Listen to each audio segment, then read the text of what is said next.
Oh no, am I really doing such a video right now?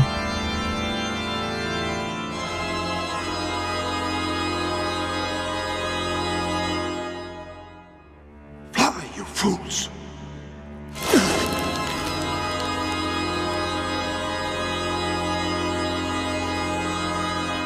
Sorry guys.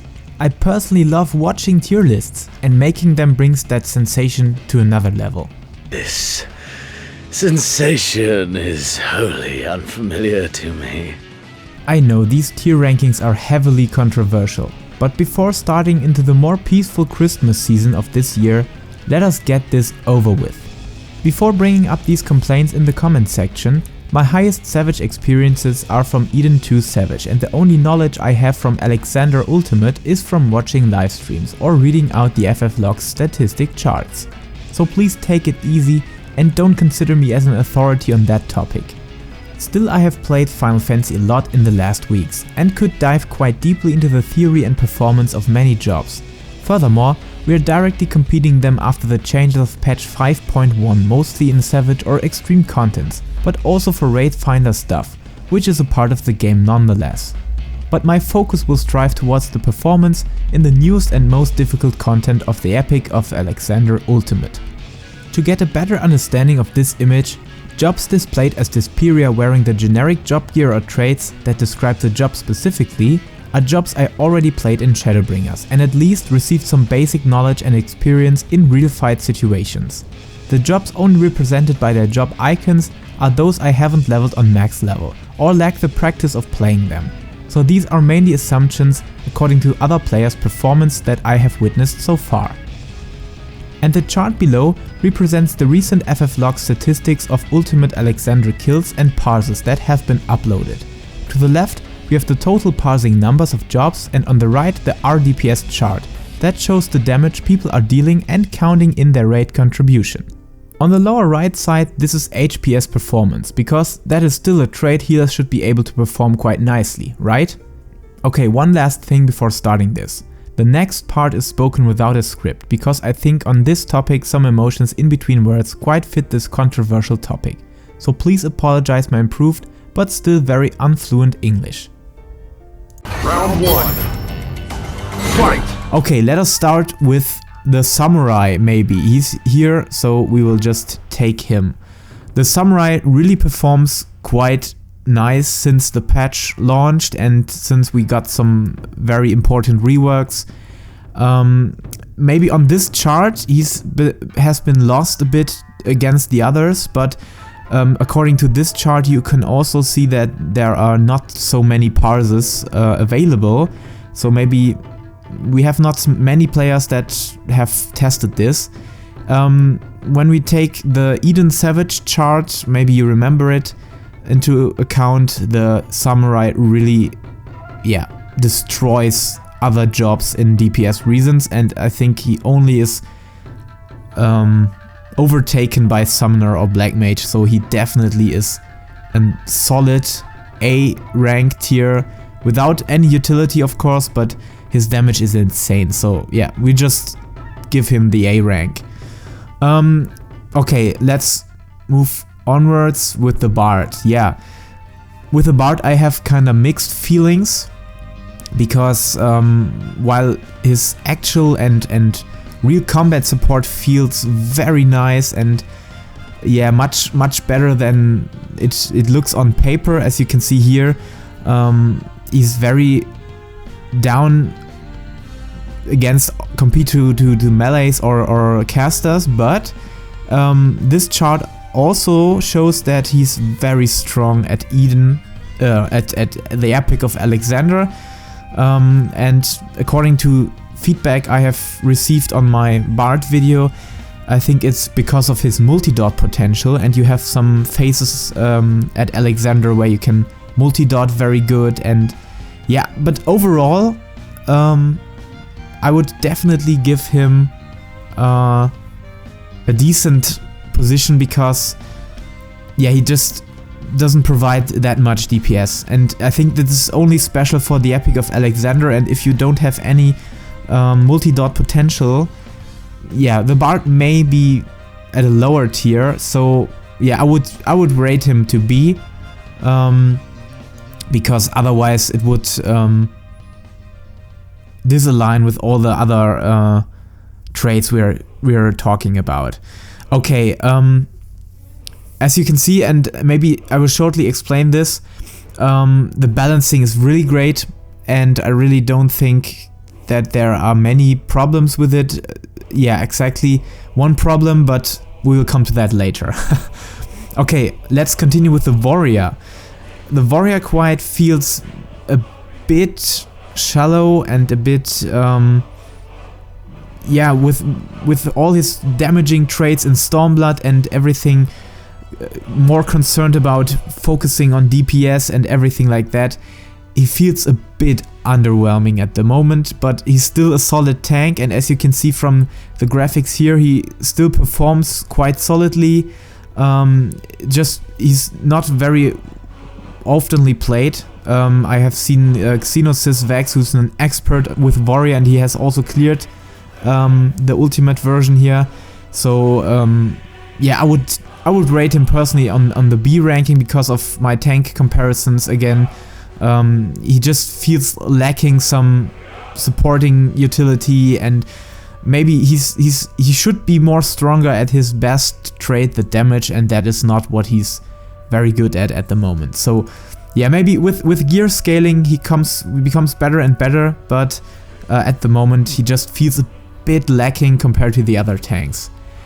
Okay, let's continue with what I have recently played, the Machinist, who I just uploaded a video for, an ultimate guide, and yeah, my thoughts on him and the rotation, everything like that. And according to this, and especially here on this chart, you can see he's not dealing a significant amount of raid DPS. As you can see, this is raid DPS, so it's not the personal damage, but the overall damage contributed to the party. And I think the Machinist is still quite nice. Yeah, we just have to put that playstyle and feeling things aside, because these don't regard anything on the tier list and won't be significant to the choice of some static raids and free companies that are choosing specific jobs for their raid composition. So yeah, I think still he's on B, but maybe just in between here. I hope you're not angry about me when I put some jobs in between, but I think he's a bit, yeah, weaker than the Bard in overall content clearing and progress raiding and everything like that. But yeah, he still performs quite solid, and yeah, maybe it's just in between B and C, to let the Bard a bit more space and to not being held onto A.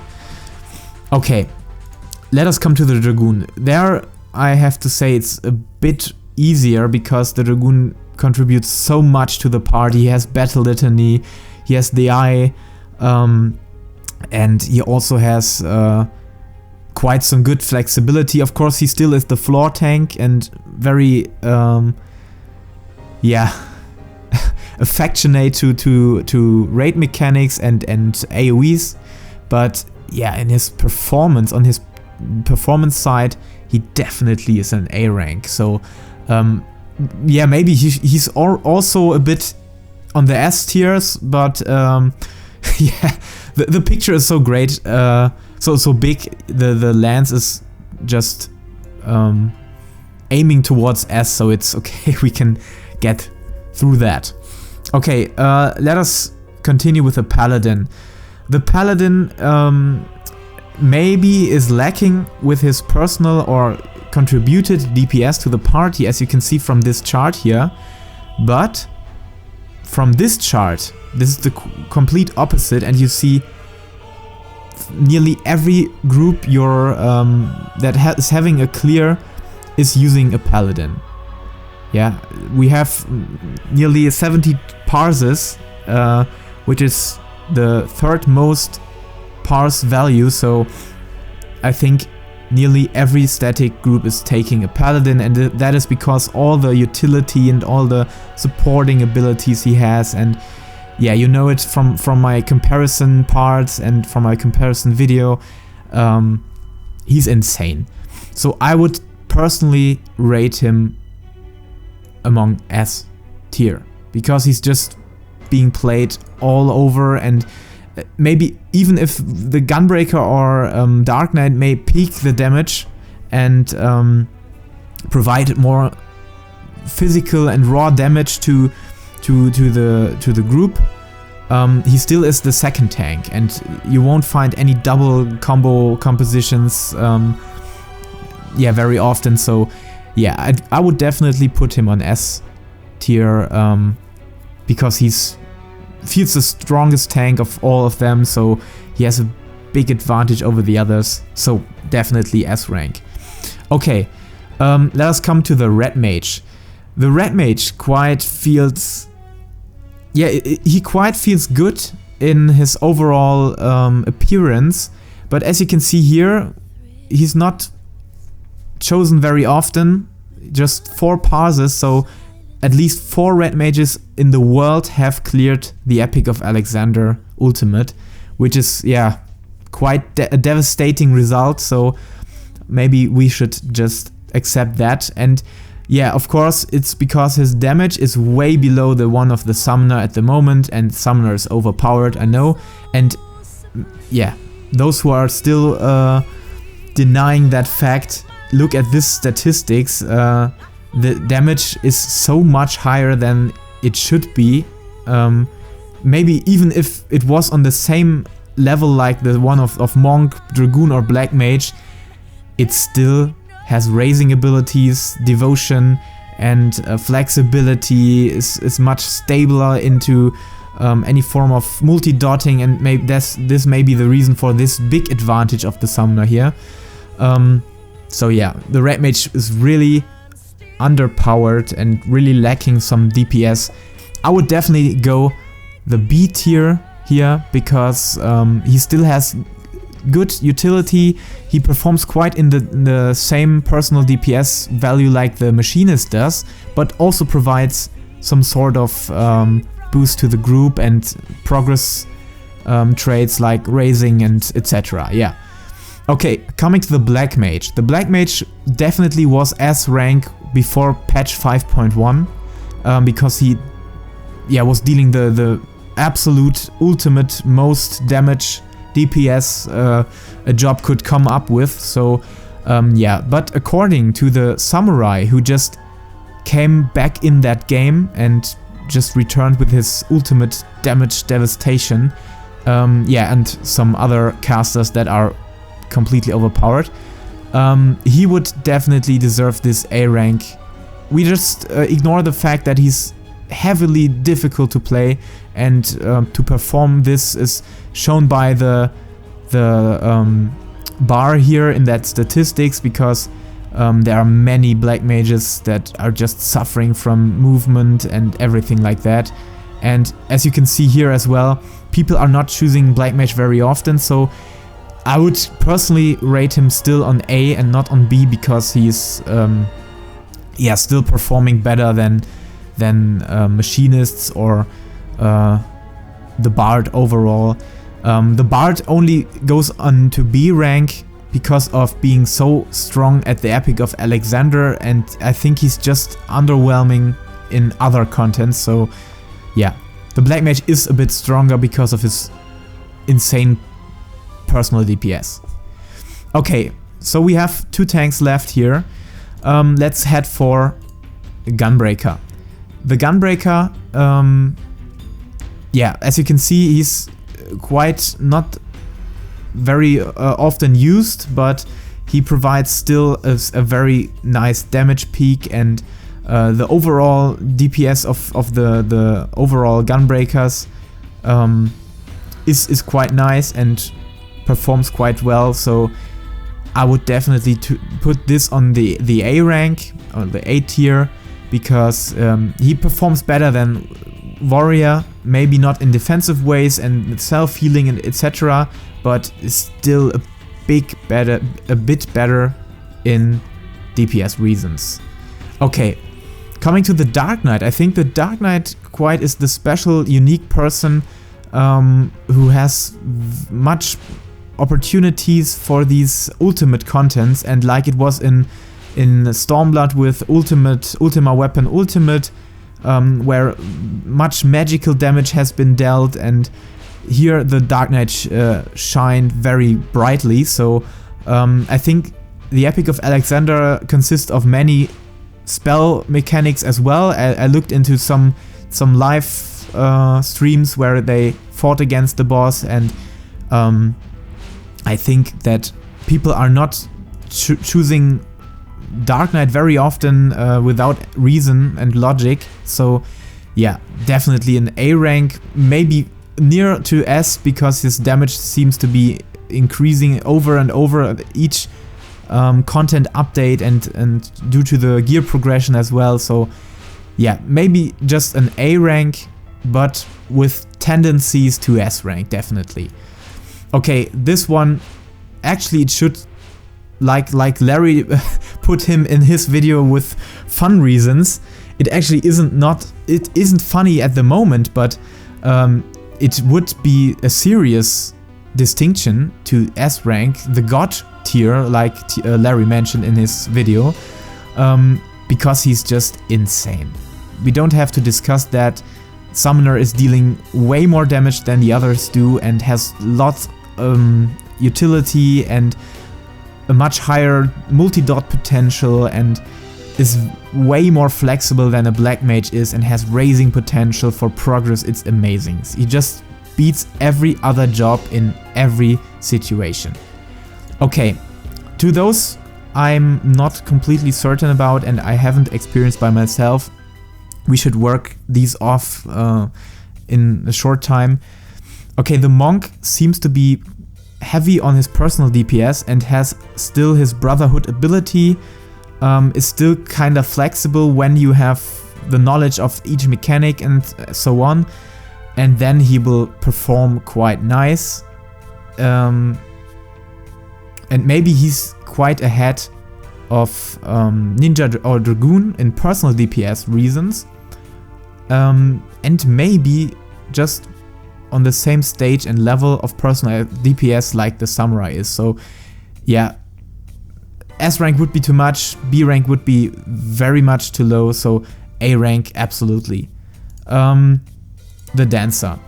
The Dancer got buffed in 5.1 significantly, and I think this chart is just a bad example for the strength of the Dancer at the moment, because I think he is just outperforming Bard in most of the other contents where no multi-dot potential is available. So I would think that still the Dancer is an A rank, because he, yeah, with my personal experience, when I have my Dancer mate Mary with me and he's dancing with me, has dance partner on me, I definitely deal 1.5k to 2k DPS more with my Summoner. So yeah, that's insane. And I think even if the Bard is contributing to the whole party, that cannot be compensated. And the Dancer is contributing to the whole party as well. So yeah, definitely A rank, and much better than the other two at the moment. Maybe not for Epic of Alexander, but definitely for overall content. Okay, the Ninja came back with 5.1. Most of you have realized that, and maybe you just have, were hyped about the changes like I was, and I definitely felt getting back into Ninja and got back some motivation to learn the Ninja again and to put myself into Ninja. But more to that later in another video and another guide then. But according to this chart, he is just a bit below Monk and Dragoon. And when you see this in other contents like Eden Savage or Hades Extreme or Copied Factory, some duty roulettes, whatever, I think he's just a bit below the performance of potential performance of a monk and a samurai, and definitely below the performance of a dragoon. That, yeah, he has trick attack, it's quite nice, yeah, but it's nothing the summoner doesn't have as well. So yeah, trick attack is nice, but battle litany and the eye of dragoon is better, and the dragoon still performs in a good personal DPS, so a bit higher maybe than the ninja. I'm not completely certain about that, so please correct me if I'm wrong on any of these presumptions. Yeah, okay, I would rate him definitely at B, because he's a bit underperforming compared to the others that are quite strong at the moment. To the healers, that is quite a complicated topic for me, because I cannot say, yeah, this is better and having more DPS is way better. I think the best trait of a healer is to keep the group alive, and if you have the feeling to be safe with one of these healers, it's a way more important thing than, oh, this one deals more DPS, 1000 more DPS, or has more HPS, what else, yeah? I definitely feel very secure when having a white mage around. But of course you always have a team of 2 healers, and that is very important. Having 2 white mages around can be a very big problem. So maybe to make it fair, people are choosing the white mage mostly, but I think you always need a good composition of 2 healers, and that what fits the white mage perfectly is the scholar. So you have those region heals, big heals, benediction, and cooldown heals, and the scholar has his yeah, ether system with big instant heals and everything for peak damage, and while that is used, he can shield others, and that is the biggest thing in Epic of Alexander or any content where you have, yeah, insane intense raid busters or tank busters. You definitely need shields. So yeah, I think both should be rated even, and because they don't feel that much more stronger than the Astrologian does, I would definitely put those on the A rank. So yeah, both are completely strong at some certain points, and maybe the white mage may be a bit stronger when comparing them in a direct comparison, but you need a team, so it doesn't matter much. You need this team. This is the best team. You can see people are choosing this for Epic of Alexander, and you of course can for speed farming. I think the Astrologian is quite nice as well, but he has some problems in his design and some RNG inside his combat style. Yeah, he may not lack anything the white mage or scholar has, but he just does everything a bit more flat, a bit more shallow. Yeah, you get it. Maybe I'm just completely wrong. Correct me if I'm wrong, because yeah, healers are not my my section of expertise. So yeah, I will change that in the future, and I will make guides for the healers as well. But at the moment, I can only tell you about my experiences in Hades Extreme or the first Savage Eden content or Duty Roulette content, and that is what I have experienced so far. Okay, so this goes to B rank because it's just a bit more shallow than the other 2 healers. Okay, yeah, this is my tier list. I hope, yeah, I know you will definitely disagree with some points. You, yeah, maybe agree with some of them, and I'm really excited to hear about your opinion and your feedback on this topic. I know this is completely yeah, a split topic that will push out the hate and love and everything a player can have on this game, and I personally feel that tier lists are a quite fun topic to make and to watch. So yeah, I hope you enjoyed this video and this tier list, and I'm very excited about hearing any feedback in the comment section. If you liked that video and want to see more Final Fantasy XIV content in the future, subscribe to my channel or check out my Twitch channel for some live action. Thank you all for watching, and until next time, take care.